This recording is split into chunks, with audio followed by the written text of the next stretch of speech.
All right, welcome to the Explainer. So today we're tackling a super specific, honestly infuriating problem that pretty much every single bakkie owner runs into eventually. The dreaded failing canopy lid. We're going to break down the actual mechanics of why this happens, the hidden science behind it, and most importantly, the permanent solutions, using some hard data straight from the specialist over at Gas It Lift. Let's dive right in. So tell me if this sounds familiar. Is your bakkie canopy slimming shot completely on its own? Or, maybe it just refuses to open all the way unless you give it a really hefty upward shove. Look, it's not just a minor annoyance. A falling canopy lid is a legitimate physical hazard. I mean, picture this. You've got a heavy toolbox in one hand, your keys in the other, and you are literally forced to use your shoulder or even your head to keep a 20-kilogram slab of fiberglass from just crashing down and giving you a concussion. It's incredibly dangerous, especially, if you've got kids or pets constantly running around the back of the vehicle. And admit it, you've probably propped it open with a stick at some point, right? We've all seen it, or maybe you're doing it right now. Using a broken broom handle, a scrap piece of timber, or maybe even a rusty old golf club just to wedge that lid up so you can actually get your gear out. Now, while that is highly resourceful and frankly kind of an unspoken bakkie owner tradition, it is a massive red flag. It literally means the original equipment holding your canopy up has completely worn out. It's not just some quirky feature of an aging vehicle. It's a definitive sign of mechanical failure. It is absolutely time for proper fix. Okay, moving on to section 1. Anatomy of a gas shock, and exactly how it works. You see, a canopy shock is technically a gas spring. It is a completely sealed, nitrogen-filled cylinder under high pressure, and its one and only job is to convert that stored gas force into a really smooth, controlled lift. So you aren't just dealing with a basic metal spring that physically coils and uncoils. No, you are dealing with precisely pressurized pneumatic units. And honestly, it's a bit of an everyday engineering marvel when you stop and think about it. You've got this tiny volume of stable gas inside a slender cylinder just doing the heavy lifting of a massive canopy, reliably thousands of times over its lifespan. And they use nitrogen specifically because it stays incredibly stable under wild temperature changes, whether your bakkie is freezing in the morning cold or just baking in the midday sun. That nitrogen ensures the lifting force stays smooth and consistent. But here is the really interesting part. The wear on these things is totally gradual. The seal holding all that pressurized nitrogen, it loses a microscopic amount of pressure every single year. It almost never happens overnight, which is exactly why we usually don't notice it until it's way too late and the lid is already falling on our heads. It's basically a combination of those temperature fluctuations we just talked about, mixed with microscopic wear and tear on the rubber seals over thousands of bumps and kilometers on the road. Eventually, the internal pressure just drops below the absolute minimum threshold needed to counteract the weight of the lid. And here's a brilliant little diagnostic tip directly from the experts over at Gas It Lift. The next time you open your canopy, stop and just listen really closely.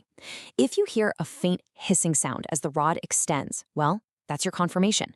That tiny, critical seal is severely compromised, the nitrogen is escaping, and your shock is officially dead.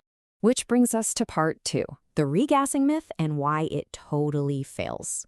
There is this massive misconception out there that you can just, regas an old shock. Let me be perfectly clear, you can't. It is fundamentally not possible because these things are factory-sealed nitrogen cylinders. The second that internal seal is compromised, there is no external valve to just hook up a hose and pump more gas back in. There is no magic top-up port. Any service that tells you they can just refill your worn-out shocks is basically setting you up for failure, and going down that route is, quite frankly, just a waste of your hard-earned money. The seal itself is the actual point of failure, right? So refilling it means the gas is just going to leak right back out again. The only genuine permanent fix that will actually guarantee your safety and restore your canopy is a full replacement with a brand new sealed unit. Now, when it does come time for a replacement, just walking into some generic auto parts store and grabbing a universal fit off the shelf, huge mistake. You are literally setting yourself up for a massive headache. You absolutely have to match the original equipment manufacturer or OEM specifications perfectly. We're talking the exact original force rating and the exact stroke length. Let's think about why that's so critical for a second. If the stroke length is off by just a couple of millimeters, your canopy lid might not open fully, leaving you to constantly smack your head every time you reach into the back. Or even worse, if it's slightly too long, it's going to put this immense unintended stress on the hinges every single time you force it closed. Eventually, that'll snap those hinges right off your canopy frame. Matching these precise measurements matters so much more than whatever fancy brand name happens to be slapped on the side of the strut.